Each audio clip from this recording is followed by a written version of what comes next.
Nix. Tech tip of the day. Hello there, and welcome to today's Tech Tip. My name is Nick Souza. I'm the Director of Operations at the Digital Arts Experience, and today we're going to talk about folder organization. So last week we talked about incremental saving and how that can be very helpful in order to avoid losing a bunch of work. Ideally, if your computer crashes, you want to be able to recover your files to some degree. And incremental saving can help at least limit the amount of damage that a potential crash can do. So definitely go and check that tech video out if you haven't seen it already, and come back to this video after you've done so. Now, the issue with incremental saving is that you are going to end up with a certain number of files. Obviously, you don't want to oversave and have like 20 files that are just hanging around your computer. You should have maybe like 5, maybe 10 at most.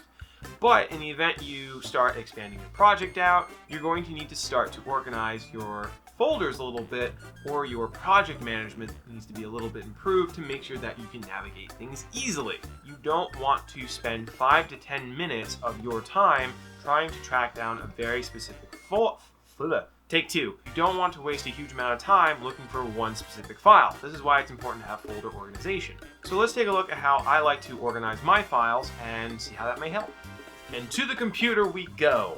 Okay, so let's say that I am being tasked with creating this sword in 3D. Before I even start the project, first thing we're going to do is create a folder for the project itself. So we're going to go to New, Folder. I'm creating this on the desktop, but you can easily create this in Documents or wherever else you need.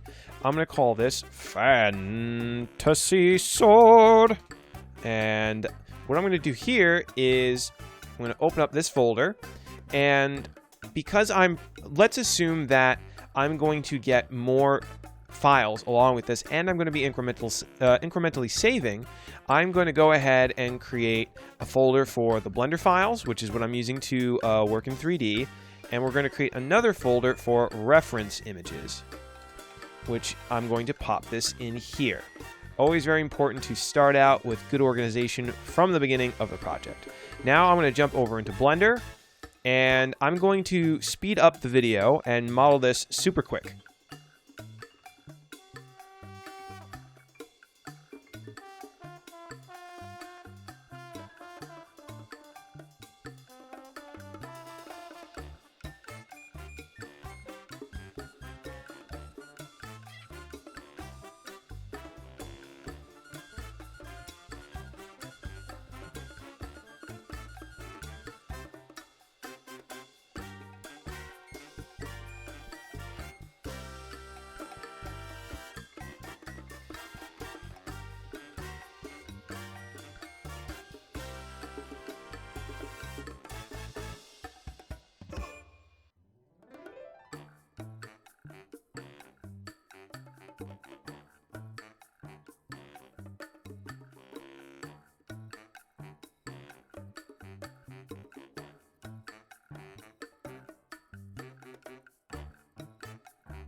Alright, so that's roughly the shape of the sword. Obviously, there's going to be a little bit more to it in order to create the full shape, like where we are missing the fuller, I think it's called. It's this part that's carved out to make it lighter. I could be wrong about that, but we've got the main component. So, just like before, with our incremental saving, we're going to go over to File, Save As.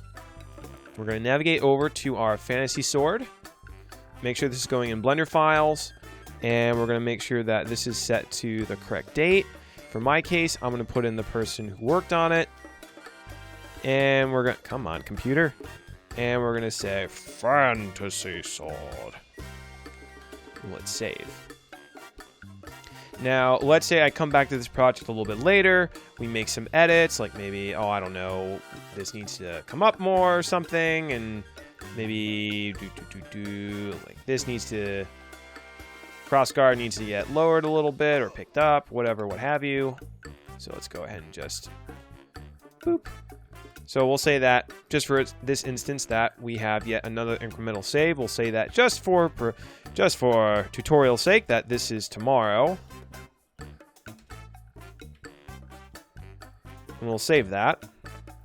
And as you can see that as we continue to incrementally save, now everything is going to be organized nicely in this specific folder. Any additional reference images we need are going to go into this folder. And I can continue to expand out the folders that I'm going to use depending on what the project requires. I could have a folder for audio, I could have a folder for texture maps, video files, whatever else I need. Here's a quick project for a video that I shot about how to play D&D with your kids. And essentially, it's organized so I can easily find what I need. I've got the audio files here. I only did 2 takes, so I didn't go too crazy naming everything. But if you have a lot of files in here, then obviously you want to name them depending on what they are. We've got another just for footage from the camera. And we've got another one for the different music, so that way I can easily find everything.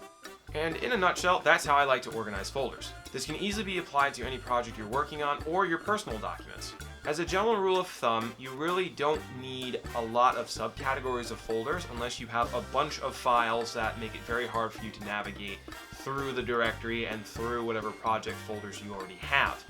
You don't want to be spending 5 minutes looking for a single file. You may need more folders with more specific names, or you need less. It really depends on you. But as long as you stay aware of this is an option for you, you can implement it at any stage you so desire. Thank you for joining me for this particular tech tip. If you enjoyed it, make sure you subscribe to our YouTube channel. We have a bunch of different content we release daily, and make sure you hit that bell notification so as soon as new things go up, you are aware of them and you are notified. Also, we came out with a set of videos where yours truly goes and analyzes video games whilst I play them. I'm currently going through Jedi: The Fallen Order on the hardest difficulty, and it is living up to the hype. So make sure to come by and check that out and leave a comment and say hello. And you may not know it, but the DAE offers a bunch of different learning opportunities. Anything from graphic design, programming, digital drawing, all variety of different topics. So if there's anything on this channel that you are interested in and you say, I want to do that, then definitely let us know. Go onto our website, thedae.com, get in touch with us and let us know that if there's a topic that you're interested in, and we will have a specific dedicated instructor teach you all the needs to know. Good sentence structure, Nick. Thank you for joining me for this tech tip, and I'll see you next time. Bye!